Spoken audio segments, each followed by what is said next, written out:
Tiba-tiba keheningan pecah. Brem. Mesin penggilingan kacang kedelai itu tiba-tiba menyala sendiri. Ardi mendengar suara lain. Tolong, tolong. Suara itu datang dari dalam mesin. Serak, seperti rintihan wanita yang menangis.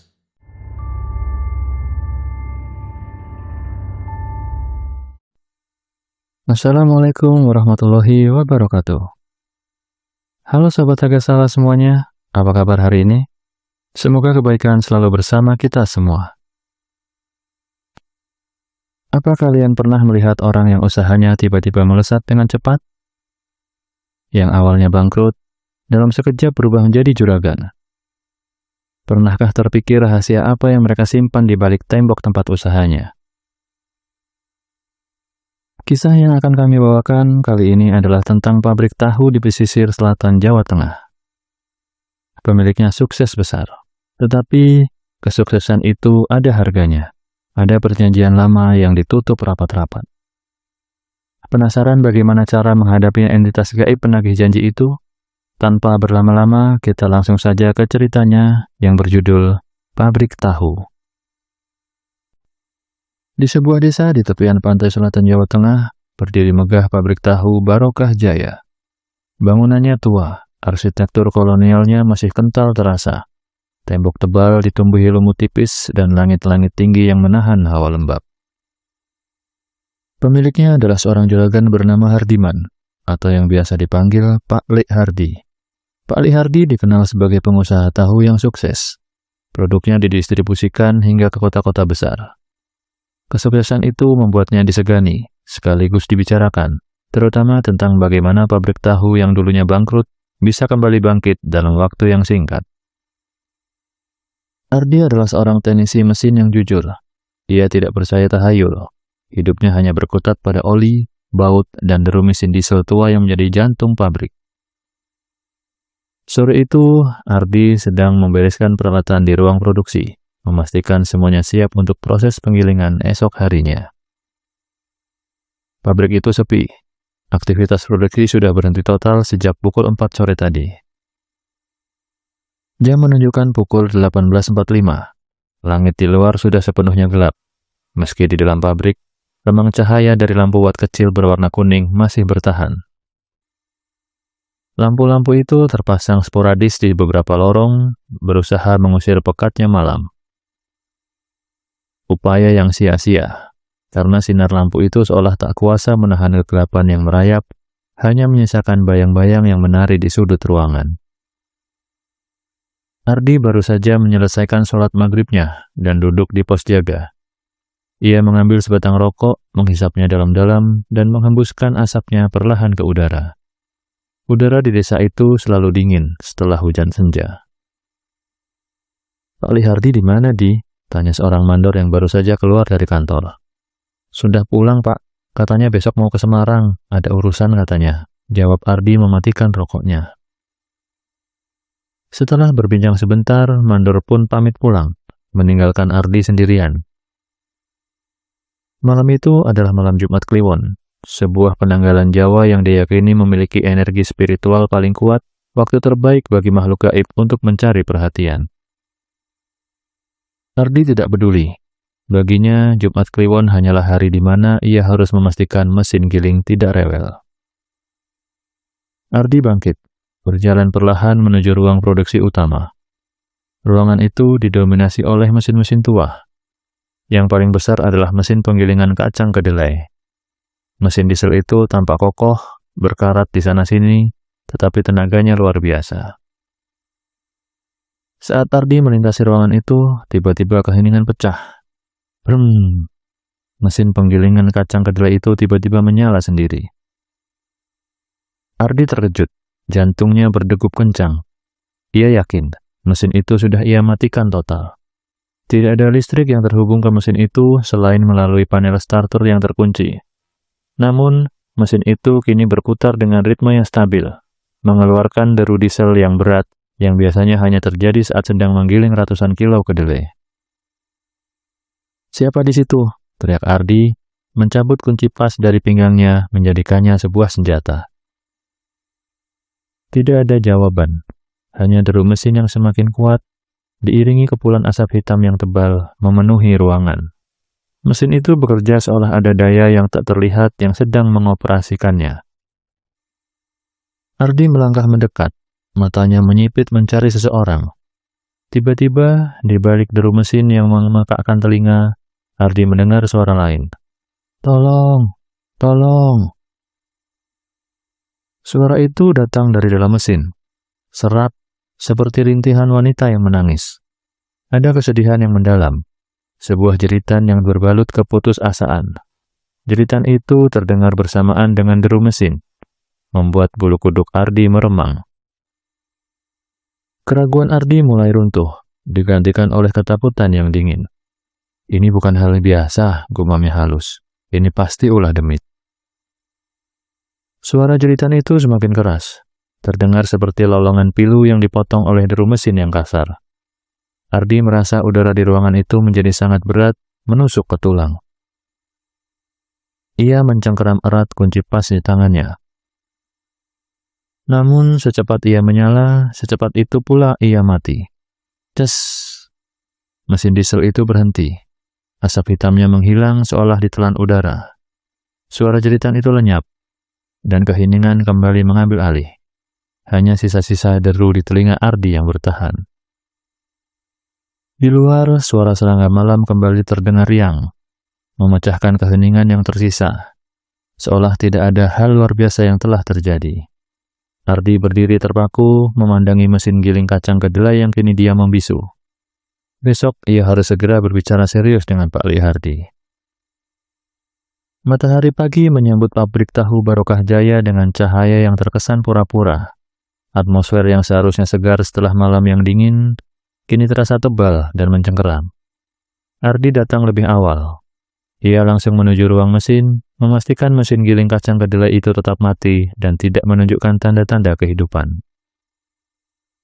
Saat Pak Lihardi tiba, Ardi langsung mengajaknya bicara di kantor, ruang yang paling aman dan kedap suara. "Pak Li, semalam ada kejadian aneh. Gak mungkin aku salah dengar. Gak mungkin juga aku ngelindur. Wong aku aja belum tidur," kata Ardi, suaranya pelan dan serius, penuh penekanan. Pak Lihardi, pria paruh baya yang selalu mengenakan kemeja rapi, menyimak sambil menyesap kopi hitamnya. Dia terlihat tenang dan terlalu tenang. "Kowe ini ngomong apa, Di?" tanya Pak Lihardi dengan nada dingin. Ia menganggap hal ini sepele. Mesin diesel kok bisa nyala sendiri? Kowe lupa matiin itu. Dan suara perempuan? Itu pasti suarane kucing sing lagi berantem. Pabrik kan di pinggir sawah, Di. Ardi menarik nafas panjang. Ia tahu Pak Lihardi tidak akan mempercayai hal yang ganjil. Tapi Ardi bersumpah pada dirinya sendiri bahwa yang ia dengar semalam itu bukanlah suara kucing. Itu adalah sebuah jeritan yang memilukan, yang mengandung kesedihan yang tidak terperi. "Aku nggak lupa, Pak Li. Kunci sudah tak cabut semua. Diesel loh ini, Pak Li. Orang mungkin nyala sendiri. Tapi ya sudahlah, kalau Pak Li nggak percaya. Aku cuma punya firasat yang nggak enak, Pak Li," kata Ardi menyerah. Pak Lihardi tersenyum tipis. "Wis kerja sana. Kalau ada apa-apa lagi, aku yang tanggung jawab." Aktivitas produksi dimulai, namun firasat Ardi terbukti benar. Saat mesin giling dinyalakan untuk memproses kedelai basah, mesin itu menolak. Diesel berbunyi kasar, tersengal-sengal, lalu mati. Dicoba berulang kali, hasilnya sama. Para pekerja mulai berbisik-bisik. Di Jawa, kegagalan mesin di tempat kerja seringkali dikaitkan dengan penolakan oleh sang penunggu. "Pasti mesinnya minta tumbal ini," kata seorang ibu paruh baya kepada rekannya. "Yus, jangan ngomong ngawur," balas rekannya, tapi raut wajahnya juga menunjukkan ketakutan. Ardi dan dua teknisi lain, Marsono dan Bimo, menghabiskan waktu 2 jam untuk membongkar dan mengecek mesin. Ternyata ada kotoran yang menyumbat karburator. Setelah dibersihkan, mesin kembali hidup, derunya keras, normal, dan semua orang bernapas lega. Proses penggilingan kedelai dimulai. Suara mesin tua itu mendominasi, meredam suara obrolan dan kekhawatiran. 15 menit berlalu, tiba-tiba suara deru mesin berubah. dari brem yang stabil menjadi "rrrr" yang menyakitkan. Mesin itu bergetar hebat, lebih kuat dari biasanya, seolah sedang memproses batu, bukan kacang kedelai. "Walah, kenapa lagi nih?" seru Marsono. Ardi mendekati mesin. Ia mencium bau yang aneh. Bukan bau kedelai yang khas, tapi bau amis, seperti bau darah. Lalu di bagian bawah mesin, di lubang pembuangan ampas, keluar sesuatu yang pekat dan berwarna merah. Awalnya hanya tetesan, lalu menjadi aliran deras. Cairan itu kental, merah gelap, dan jelas-jelas menyerupai darah. Para pekerja menjerit, bubar berhamburan. Kepanikan pecah. Kedelai yang seharusnya menjadi bubur tahu, kini bercampur dengan cairan merah yang menetes ke lantai, membentuk genangan yang mengerikan. Mesin itu sendiri terus bergetar, sebelum akhirnya mati total dengan bunyi krak yang sangat keras. Pak Ali Hardi yang mendengar kegaduhan itu bergegas keluar dari kantornya. Wajahnya pias saat melihat genangan merah gelap itu. Semua pekerja pulang, hanya Ardi, Marsono, dan Bimo yang tersisa. Pak Ali Hardi terlihat frustasi, menyalahkan kegagalan teknis dan mencoba meyakinkan Ardi bahwa itu hanya air karat yang bercampur dengan kotoran. "Bimo, kowe bersihin air merah ini yo. Aku karo Ardi mau bicara." Perintah Pak Ali Hardi mencoba bersikap normal. Saat Bimo mengambil ember dan kain pel, tiba-tiba matanya mendelik, tubuhnya menegang, ia menjatuhkan embernya dan tertawa. Tawa yang dingin, berat, dan bukan tawa Bimo. "Hardiman, kowe kira gampang bohongi aku?" Suara itu berat, serak, seolah dua suara berbicara dalam satu tenggorokan. Bimo atau makhluk astral yang merasukinya menunjuk lurus ke wajah Pak Ali Hardi. "Aku sudah menunggu lama. Waktunya sudah datang. Anakmu yang paling besar bayarannya." Wajah Pak Ali Hardi kini pucat pasi. Ia mundur 2 langkah, matanya penuh kengerian. Ardi dan Marsono segera menahan tubuh Bimo yang mulai berontak. "Apa maksudmu?" Pak Ali Hardi tergagap. Kesombongan seolah lenyap di telan teror. 7 kepala sapi. Ya, 7 kepala sapi saja. Kowe milih anak atau harta? Pilihanku wis jelas anak perempuanmu itu, ancam suara itu sebelum Bimo tersentak dan pingsan. Ardi menatap Pak Ali Hardi dengan tatapan dingin.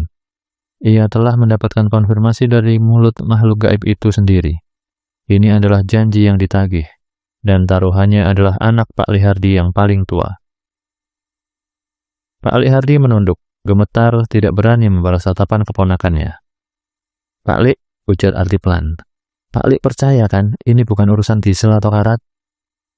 Pak Ali Hardi tidak menjawab. Ia hanya mengauk pelan, air mata mulai membasahi pipinya. Setelah insiden di pabrik, Pak Ali Hardi seperti kehilangan separuh nyawanya. Ia tampak kuyu, demam tinggi datang tanpa sebab, dan tubuhnya mengeluarkan keringat dingin, bahkan saat cuaca terik. Ia tidak lagi bicara soal setoran bank atau proyek tahu. Yang ada hanya pandangan kosong, rasa sakit, dan rasa takut yang tak terucapkan. Ardi, meskipun hanya seorang teknisi, tahu betul bahwa demam ini bukan demam biasa. Ini adalah sebuah sentilan yang menuntut perhatian. Istri Pak Ali Hardi, Bu Tini, yang melihat kondisi suaminya memburuk, membuat keputusan cepat. "Ardi, putriku biar tak bawa ke rumah ibuku dulu ya. Pak Alimu ini butuh diurus total. Aku ndak tega kalau anak-anak ikut ketakutan lihat kondisi bapaknya," ujar Bu Tini di ambang pintu. Matanya merah karena kurang tidur dan khawatir. "Nggih, Bule, itu lebih baik," jawab Ardi. Dengan perginya Bu Tini dan kedua anaknya, rumah mewah Pak Hardi menjadi sunyi. Rumah yang biasanya penuh tawa anak-anak, kini terasa kosong, dingin, dan mengancam. Malam itu, Pak Ali Hardi meminta Ardi menemaninya. "Di, tolong, kowe tidur di kamar tamu saja. Pokoknya kowe jangan pergi-pergi. Aku butuh teman, Di," pintanya suaranya lemah. Permintaan ini yang datang dari juragan yang angkuh menyentuh hati Ardi. Ini adalah pengakuan tidak langsung bahwa Pak Ali Hardi sudah tidak sanggup menghadapi teror itu sendirian. Kamar Pak Ali Hardi berada di lantai 2, luas dengan jendela besar menghadap kebun belakang. Kamar itu berisi perabotan kayu jati ukiran Jepara, simbol kekayaan. Malam kedua Ardi menginap, Pak Ali Hardi tidak bisa tidur. Ia mondar-mandir di kamar, memegang kepalanya yang terasa sakit, dan sesekali melihat ke sudut-sudut ruangan dengan mata nanar. Aku tahu, aku tahu, bisiknya suatu kali sambil menunjuk ke arah sudut plafon yang gelap. Ada bayangan hitam mengintai terus, menunggu waktu. Ardi yang berupaya menenangkan berusaha mencari penjelasan logis. Cuma bayangan lampu, Pak Lik. Pak Lik istirahat saja. Pak Lik butuh tidur. Namun Pak Lik Hardi tidak mendengarkan. Ia berjalan ke lemari kayu ukir yang besar, tempat ia biasa menyimpan dokumen penting. Tiba-tiba ia berhenti tepat di depan lemari itu. Wajahnya berubah. Ketakutan yang dialaminya kini berlipat ganda, menjadi teror yang murni. Matanya terbelalak, menatap lurus ke atas lemari, ke ruang sempit antara plafon dan permukaan lemari. Ora, tidak sekarang. Nyuwun sewu. Aku janji bakal bayar. Anakku aja digowo. Perintah Pak Lik Hardi, suaranya kini dipenuhi kepanikan dan permohonan. Ardi mengikuti arah pandangan Pak Lik Hardi, tapi tidak ada apa-apa di sana. Hanya kegelapan dan debu. Namun saat Ardi memfokuskan penglihatannya, udara di sekitar lemari itu terasa bergetar, dan Ardi mencium bau yang sama seperti di pabrik. Bau amis darah yang menyengat, bercampur dengan bau minyak kayu jati. Jam menunjukkan pukul 1 dini hari. Ardi baru terlelap di kamar tamu ketika ia mendengar teriakan yang memilukan dari lantai atas. Teriakan itu bukan teriakan sakit, melainkan campuran rasa sakit, penyesalan, dan teror. Ardi segera berlari ke atas. Pintu kamar Pak Lik Hardi terbuka sedikit. Saat ia menyentuh kenop, ia mendengar suara Pak Lik Hardi yang kini bukan lagi merintih, melainkan menangis meraung. Aku nyesel, aku salah. Ambil hartaku, ambil semuanya. Tapi ojo, jangan anak perempuanku. Ardi membuka pintu. Pemandangan di depannya membuat darahnya seolah membeku. Pak Lik Hardi tergeletak di lantai marmer, wajahnya dipenuhi luka, tubuhnya kejang, dan ia merangkak mundur, menjauhi lemari tempat ia berdiri tadi. Dan kemudian Ardi melihatnya. Di sudut antara lemari dan plafon, di tengah kegelapan yang pekat, Ardi melihat sosok yang sama dengan yang ia lihat di penglihatan kerasukan. Sosok hitam besar, berbulu tebal dan kasar, dengan cakar tajam yang berkilauan, samar dengan remang lampu. Kepala makhluk itu bertanduk melengkung, dengan sepasang mata merah menyala yang mengerikan, menatap lurus ke arah Pak Lik Hardi. Mulutnya yang dipenuhi taring serigala menyeringai lebar. Sosok itu tidak mengeluarkan suara, tetapi Ardi bisa mendengar di kepalanya deru mesin diesel tua yang memekakkan telinga, bergema bersamaan dengan pesan yang dingin. Waktu ini sudah habis, Hardiman. Anakmu atau kamu yang mati sekarang. Ini adalah akhirnya. Ardi tidak bisa lari atau mengabaikan. Taruhannya jelas. Dalam ketakutannya, Ardi melangkah maju. Ia harus menyelamatkan Pak Lik Hardi, bukan karena pabrik atau harta, tetapi karena ia tahu apa yang harus ia lakukan untuk menghadapi makhluk penagih janji itu. Mandek, berhenti, teriak Ardi. Suara Ardi meskipun bergetar memecahkan keheningan maut di ruangan itu. Sosok hitam besar di atas lemari, makhluk penagih janji, menghentikan tatapannya yang membakar ke arah Pak Lik Hardi, dan kini beralih kepada Ardi. Seketika, Ardi merasa tercekik, bukan secara fisik, melainkan tekanan udara yang luar biasa berat, seolah udara di sekitarnya dihisap habis. Ia tahu, ini adalah ancaman langsung dari kekuatan iblis itu. Namun, Ardi bertahan. Ia adalah satu-satunya benteng antara Pak Lik Hardi dan takdir buruk. Pak Lik Hardi tergeletak tak berdaya. Ia hanya bisa merintih. Lari. Dia ngamuk. Ardi mengabaikannya. Ia menatap lurus ke mata merah entitas itu. Opo karepmu? Tanya Ardi, memaksakan suaranya untuk keluar. Aku ngerti. Kamu cuma minta tebusan kan? Sudah cukup. Jangan sakiti Pak Likku. Makhluk itu tidak bergerak, tapi suara berat, dingin, dan bergetar seolah berasal dari inti bumi menguasai ruangan itu. Suara itu kini tidak lagi menggunakan suara Bimo, melainkan suara aslinya, campuran antara suara mesin diesel dan lolongan serigala. Kowe sopo? Kowe bukan Hardiman. Kowe tidak ikut dalam janji ini. Minggir, bocah. Aku sekarang jadi wakilnya. Janji dengan kamu itu harus ditebus, bukan diganti dengan nyawa lagi. Balas Ardi menggunakan logika spiritual yang ia pelajari dari simbahnya. Kamu janji memberi kekayaan, bukan janji membunuh anak. Kowe hanya meminta tebusan. Sekarang aku yang nawar. Iblis itu tertawa. Tawa yang menusuk telinga seperti besi yang digores. Tiba-tiba cakar hitamnya terulur, menciptakan goresan panjang di dinding kayu jati di belakang lemari. Mengeluarkan bau hangus, ini adalah peringatan. Peringatan dari kekuatan nyata yang bisa merusak apa saja. Kowe berani tawar-tawaran dengan aku? Harga yang sudah aku tetapkan itu adalah nyawa anak pertamanya. Janji Hardiman sudah telat. Sebentar lagi putrinya bakal mati. Rasakno. Entitas itu menembakkan gelombang energi negatif, membuat Ardi terdorong ke belakang. Membentur tembok, ia terbatuk, tetapi pandangannya tetap fokus. Ora, kowe bohong. Kowe hanya ingin tukar harta dengan nyawa. Aku ngerti maksudmu, teriak Ardi. Mesin giling kuit hanya sarana, bukan tujuanmu. Tujuanmu hanya menuntut apa yang sudah kamu berikan. Hardiman, bentak iblis, mengalihkan perhatiannya kembali pada pemilik pabrik yang tersungkur di lantai. Kowe mau anak perempuanmu itu mati, atau kowe mengorbankan seluruh harta yang sudah aku beri? Saat itulah, Pak Hardi yang sudah lemah, menemukan sedikit sisa kekuatan. Ia mengangkat tangannya yang gemetar. Ambil semua. Ambil pabrik ambil rumah iki. Ambil mobil Tak kembalikan semua yang sudah kamu kasih. Tapi, hentikan semua ini. Ojo ganggu anakku. Tolong. Pak Hardi akhirnya memilih ketenangan keluarga daripada kekayaan yang pernah ia dapatkan dari memuja bertahun-tahun. Keputusan ini yang didasari penyesalan mendalam, seolah meredakan sedikit amarah makhluk itu. Ardi mengambil kesempatan ini. Dengar itu iblis, Pak Lekku wis janji bakal membalikan semua hartanya. Kamu harus memenuhi janjimu sekarang. Ardi teringat pesan simbahnya. Makhluk jahat harus dilepaskan dengan korban yang setara, dengan janji yang dilanggar agar ia tidak kembali. Kamu sudah menerima harta setumpuk iblis. Sekarang, aku minta kamu pergi selamanya. Aku akan berikan kamu 7 kepala sapi yang besar, paling besar, sapi jantan yang paling baik. Piye, setuju apa tidak? Keheningan kembali menyelimuti kamar itu. Iblis itu memandangi Pak Hardi dan Ardi secara bergantian. Keputusan Pak Hardi untuk melepaskan seluruh hartanya telah mengurangi kekuatan iblis dalam tuntutan pemenuhan janji.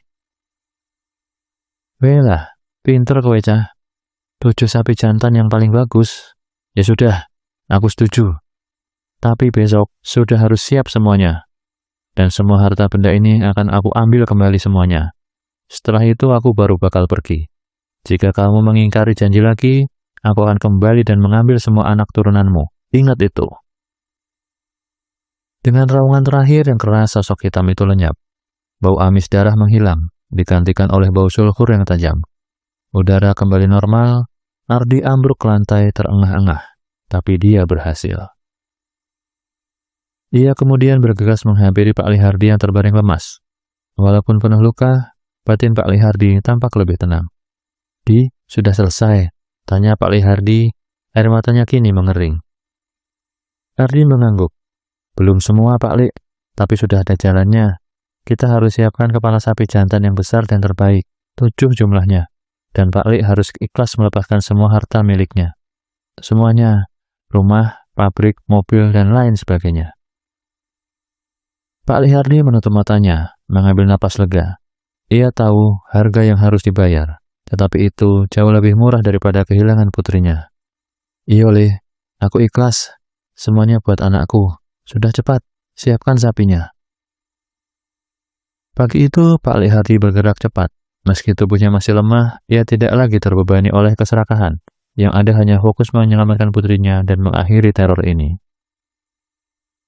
Dengan bantuan Ardi dan beberapa orang kepercayaannya, Pak Hardi mengeluarkan uang dalam jumlah besar untuk membeli 7 ekor sapi jantan yang terbaik yang ada di desa itu. Sapi-sapinya harus besar, sehat, dan tidak ada cacat, sebagai pengganti yang sepadan untuk iblis penagih janji. Proses penyembelihan dan ritual dilakukan secara rahasia, tetapi di mata publik harus terlihat wajar. Pak Hardi mengumumkan bahwa ia sedang mengadakan selamatan besar-besaran dan kurban, sebagai nazar kesembuhan dirinya dari penyakit. Warga desa dengan senang hati menerima daging kurban tanpa curiga. Sebelum pagi berlalu, di halaman belakang pabrik yang sepi dan ditutupi terpal, Ardi dan seorang kiai melakukan ritual terakhir. 7 kepala sapi yang telah terpisah dikuburkan di tempat yang sama, tempat di mana puluhan tahun lalu Pak Lik Hardi mengikat janji dengan makhluk gaib itu. Saat tanah terakhir ditutup di atas kepala sapi, kiai itu mengucapkan kalimat penutup. Sudah selesai. Harta dibayar harta, nyawa diganti pengampunan. Iblis sudah pergi, tapi ingat Hardiman, semua harta yang kamu ambil dari jalan yang salah akan ditarik kembali. Kamu harus ikhlas. Pak Lik Hardi mengangguk. Air matanya bukan lagi air mata ketakutan, melainkan air mata kelegaan dan penyesalan yang tulus. Keesokan harinya, iblis itu menepati ucapannya menarik kembali semua kekayaan yang telah ia berikan ke Pak Lik Hardi. Dimulai pabrik tahu Barokah Jaya. Entah bagaimana, saat tidak ada siapa-siapa, terjadi hubungan pendek listrik yang aneh di ruangan mesin diesel. Karena bangunan kolonial yang tua dan tumpukan ampas tahu yang mudah terbakar, api menjalar begitu cepat. Warga desa hanya bisa menonton dengan ngeri saat pabrik tahu yang menjadi sumber kehidupan di desa itu habis dilalap api. Kebakaran itu adalah permulaan. Dalam beberapa waktu berikutnya, Pak Lik Hardi mengalami serangkaian kemalangan finansial yang luar biasa. Uang di banknya habis untuk membayar utang lama yang tidak pernah ia ingat. Mobil-mobilnya mengalami kecelakaan beruntun yang tidak bisa diperbaiki. Aset tanahnya tiba-tiba menjadi sengketa dan jatuh ke tangan orang lain tanpa bisa ia pertahankan. Semua kekayaan yang ia kumpulkan selama ini pelan namun pasti habis tidak bersisa. Ia tidak melawan. Ia hanya berkata pada Ardi, "Iya, Lih, dia ambil semuanya. Aku ikhlas. Ini adalah tebusan yang sepadan." 1 tahun berlalu. Pak Lik Hardi kini bukan lagi juragan. Ia kehilangan segalanya. Pabrik, mobil, rumah mewah, dan status sosialnya. Ia menjual rumah mewahnya yang angker dan menggunakan sisa uang terakhirnya untuk melunasi semua utang pada semua pekerja dan pemasok, memastikan ia tidak meninggalkan jejak utang duniawi maupun gaib. Keluarga Pak Lik Hardi pindah ke rumah kecil terakhir yang mereka miliki. Sebuah rumah warisan peninggalan orang tuanya di desa yang sama. Rumah sederhana, bersih, dan jauh dari kemewahan. Tidak ada perabot ukiran jati yang mahal, dan tidak ada lantai marmer yang dingin. Di rumah itu, Bule Tini membuka warung kecil. Pak Lik Hardi yang kini sehat, sibuk membantu di belakang. Kehidupan mereka jauh dari kata kaya, tapi yang paling penting mereka kembali merasakan tawa.